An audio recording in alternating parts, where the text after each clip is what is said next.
One of the more intriguing and interesting causes of lactose intolerance is infections.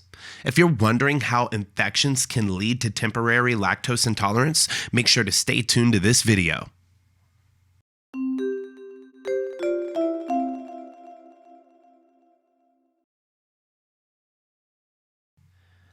Infections that affect the gastrointestinal tract, such as viral or bacterial infections, can cause inflammation and damage to the lining of the small intestine. This damage can result in a reduction or temporary loss of lactase enzyme production, leading to lactose intolerance. Here's how the process typically unfolds. Number 1, infection. When a person contracts a gastrointestinal infection, the infection may cause inflammation and damage to the mucosal lining of the small intestine. This inflammation can disrupt the normal functioning of the intestinal cells, including those responsible for producing lactase. This leads to part 2, reduced lactase production. As a result of the damage, the production of lactase enzymes may be temporarily impaired. This means that the body is less able to break down lactose from dairy products into its absorbable components, glucose and galactose.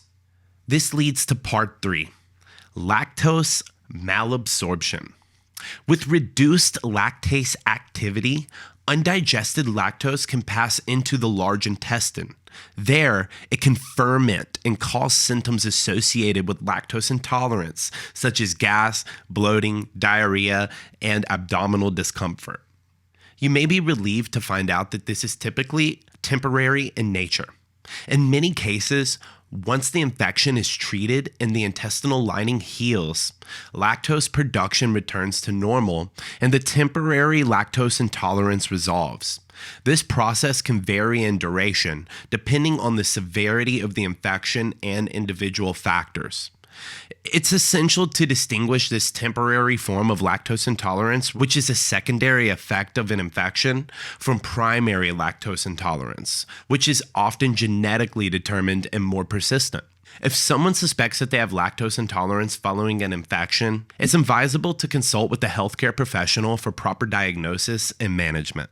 And if this video has helped you in any way, please make sure to leave a like, subscribe, and consider supporting us. We'll talk to you again soon.